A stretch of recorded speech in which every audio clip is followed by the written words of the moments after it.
Bom dia, boa tarde ou boa noite, a depender do horário que o professor esteja assistindo.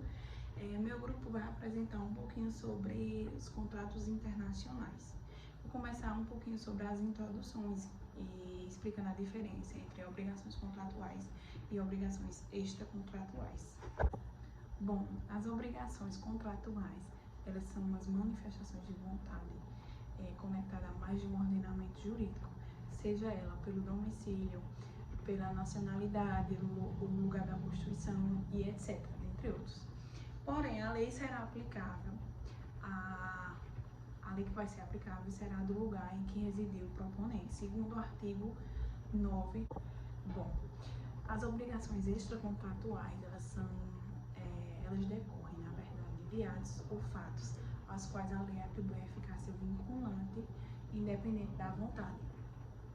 E a lei aplicável será do país em que ela se constituir. A obrigação no exterior destinada à execução no Brasil. A execução da obrigação no Brasil poderá decorrer de vontade das partes manifestadas nos instrumentos ou títulos respectivos, apenas faltando a determinação do local de execução pela vontade expressa das partes, é que vai aferir, em razão da natureza da obrigação, a destinação de execução no Brasil. Logo, se a obrigação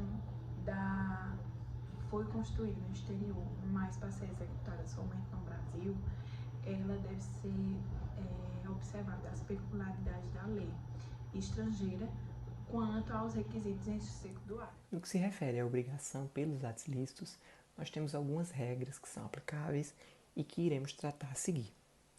Nas legislações de quase todos os países do mundo, essas obrigações resultantes dos atos lícitos são governadas e qualificadas pela regra Lex Loci Delite Comit, onde os atos prejudiciais seguem a lei do local em que elas ocorrerem.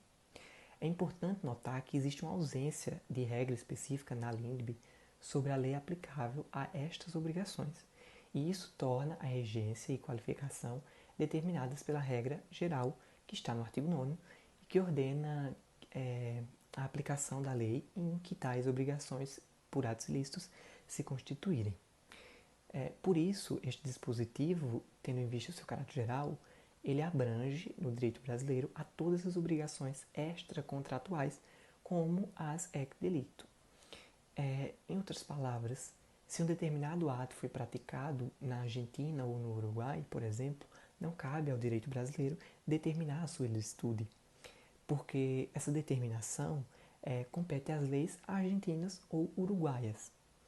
De fato, um ato pode ser considerado ilícito no Brasil e não ser em outros países, nesse caso na Argentina ou no Uruguai, por exemplo.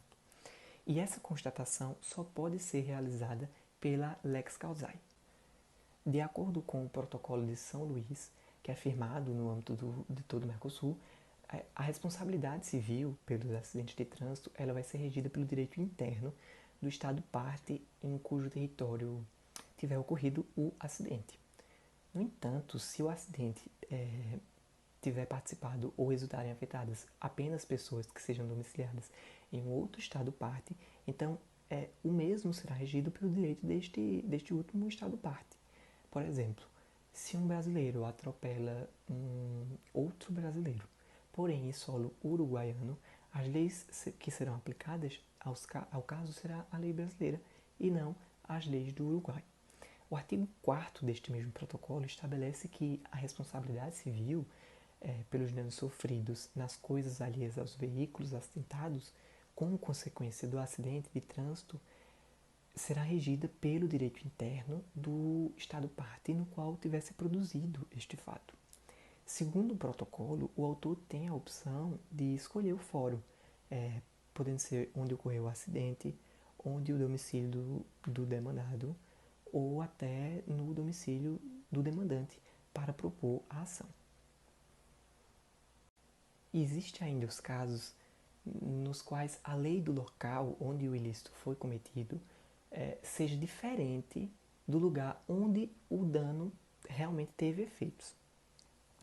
De fato, é possível, e geralmente ocorre, que o ato tenha sido praticado em um país, mas que seus efeitos tenham sido sentidos em um outro país.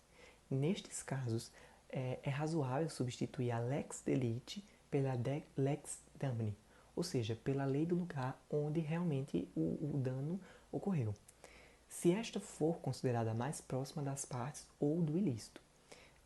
E essa hipótese não exclui definitivamente a aplicação da lex delete, mas ela flexibiliza sua aplicação em função da lei do local do dano quando esta for realmente mais próxima das partes ou do próprio ato.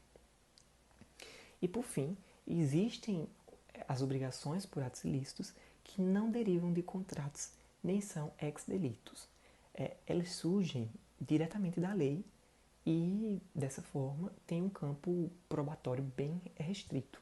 Alguns exemplos destas obrigações incluem, por exemplo, a gestão de negócios, um enriquecimento ilícito, o usufruto inerente ao pátrio-poder, a cobrança de indébito, prestação de alimentos entre parentes, dentre outros.